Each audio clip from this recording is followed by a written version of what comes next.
Xin chào các bạn, hôm nay mình xin chia sẻ với các bạn một cái ngôi nhà cổ rất là nổi tiếng ở thành phố Sa Đéc, tọa lạc tại số 255 đường Nguyễn Huệ, thành phố Sa Đéc. Đó chính là nhà cổ Quỳnh Thị Lê.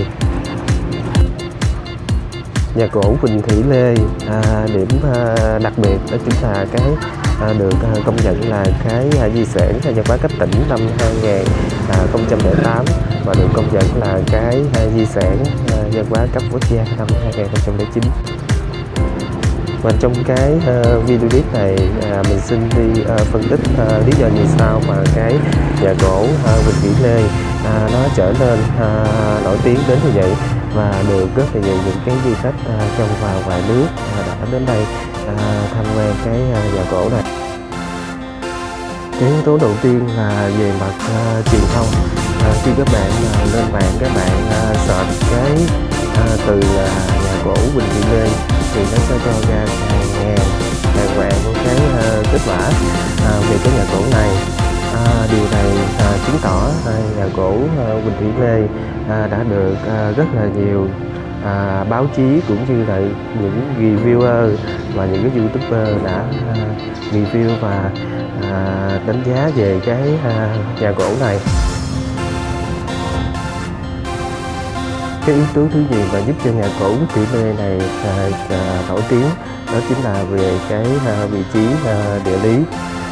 Nhà cổ Quỳnh Thị Lê thì có cái mặt tiền chính nằm đối diện với sông Sa Đéc, còn ba cạnh còn lại của cái nhà cổ này thì nó giáp với chợ Sa Đéc, một khu chợ rất là sầm uất.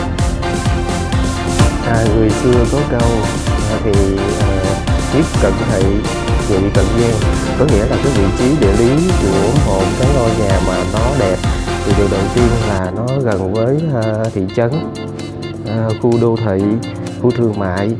Còn cái nhị cận gian có nghĩa là nó phải gần với sông để thuận lợi cho việc giao thương mua bán về cái đường thủy. Thì cái nhà cổ Quỳnh Thị Lê này nó đáp ứng được những cái yêu cầu thuận lợi về cái mặt địa lý.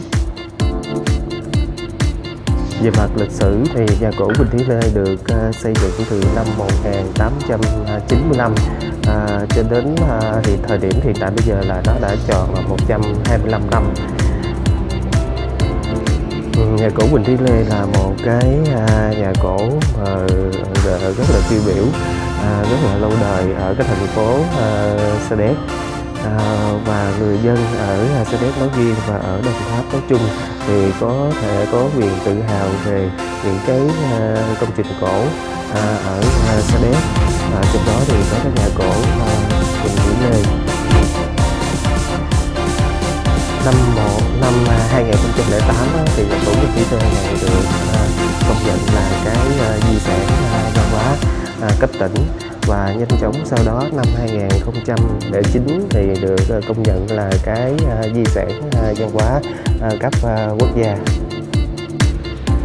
Yếu tố thứ ba mà giúp cho nhà cổ Quỳnh Thị Lê này trở nên nổi tiếng thì đây chính là cái nhà cổ mà còn lưu giữ lại những cái kỷ niệm đẹp của một cái mối tình dở dang giữa ông Quỳnh Thị Lê và một cái cô gái người Pháp, và tuy nhiên cái mối tình này nó không được trọn vẹn.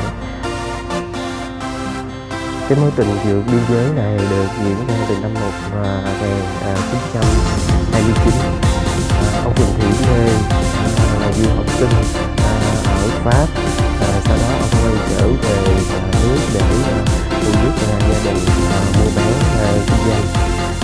Trong một lần từ Sài Gòn trở về Sa Đéc trên chuyến phà Mỹ Thuận thì ông đã quen với cái cô phụ nữ người Pháp này, và cái mối tình diễn ra từ đó.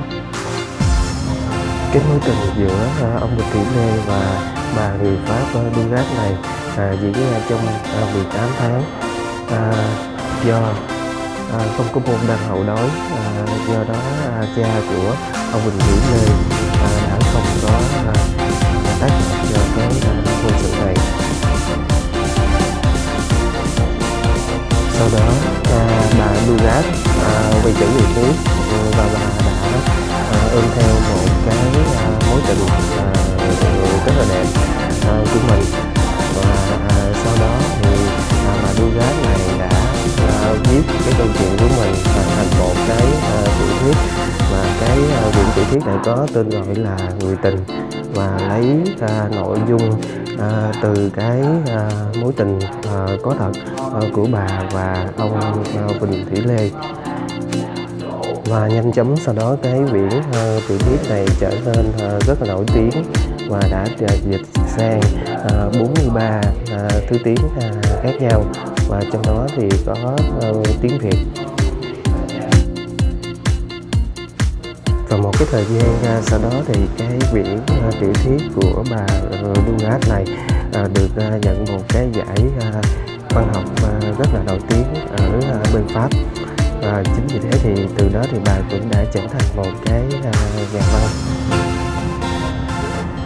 Vì cái sự nổi tiếng của cái quyển sách này và đã được một cái đạo diễn người Pháp tên là Jean, ông ta muốn tái hiện lại một cái câu chuyện về cái mối tình của bà Dugat này qua cái hình ảnh phim ảnh.